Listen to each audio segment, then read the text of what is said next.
naglalakihang banga madalas mabalot ng haka-haka. Popular kasi na paniniwala mayroon daw halimaw sa banga. Mga ka-wonder, kalma! Kapag banga halimaw agad, hindi ba pwedeng lechon lang?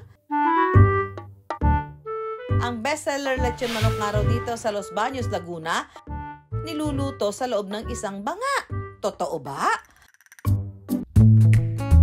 Pakuluro ito ng ka-wonder nating si Fernando, na dating salesman ng isang kumpanya at ngayon negosyante na. Pero bago ang lechon, nagsimula raw sa kakanin ang kanyang negosyo. Meron kaming yung kakanin sa Binsons na tinatawag na angko. Doon kami nag-start and ino-offer namin yun sa bazaar. At dahil gustong i-level up ang negosyo, ang kanya naisip, lechon manok with a twist. Dahil ang paandar niyang lechon, hindi basta-basta pinaikot sa uling, kundi inilagay sa banga. Naisip ko itong banga or dulay sa Bicol, ang usual kasing pinagliletsyonan nila is yung bed type na di ba kagaya ng barbecue, mayroong baga, yung pit, nakahiga yung mga iniihaw doon nililitsyon. Just like also yung common na traditional na litsong manok, di ba malaking heating chamber. Kami nasa loob ng clay pot, sa loob ng banga. Dito man sa Laguna, bumuo ng pamilya si Fernando kasama ang asawang si Cynthia. Tubong Bicol daw talaga siya, kung saan ang kinalakihan nilang imbakan at lutuan ang mga banga o kung tawagin ng mga Bicolano, dulay.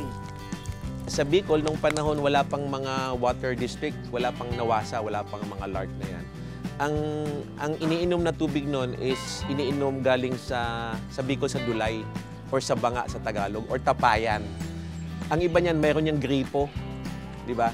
Tapos, ang masarap dyan is mas malamig. May cooling effect yan eh. Kaya naman ang kanyang special lechon manok, naisip niyang dito iluto. Kumpara daw kasi sa tradisyonal na pag-iihaw na direktang tumutulo ang mantika sa baga, na posibleng ikasunog nito, sa bangaraw mas kontrolado ang pagluluto. Hindi siya sunog, tapos pinkish lang siya. Pero it's so tender. Kung napapansin ninyo, yung drippings niya, yung chicken oil, hindi siya nag-feed doon sa apoy. Kaya wala siyang smoke. Nahuhulog lang siya sa peripherals.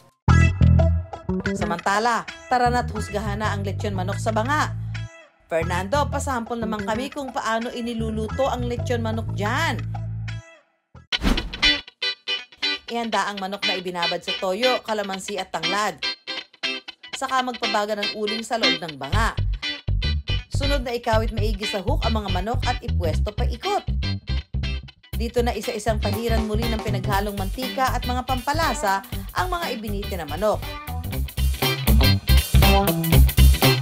Takpan at hintayin maluto. Saka hanguin kapag golden brown na. At pagkatapos nga ng isang oras. Hello mga ka-wonder! Luto na yung ating lechong manok sa banga. Kung mapapansin nyo dito, lalong-lalo na sa hapon, ang daming dumadaan dito eh, uwian na kasi. Ang isa sa nakakapag-attract ng customers is yung smell, yung amoy. And of course, meron kaming sariling secret ingredients at saka mga herbs. Wagas yan sa lemongrass at tanglad. Aba, tamang-tama, break time na ng mga estudyante. Pasok naman kaya sa banga ang lechon manok na iniluto sa banga? Isa po siya sa pinaka-mga juicy na lechon manok na natikman ko here in LB. And very flavorful po siya inside.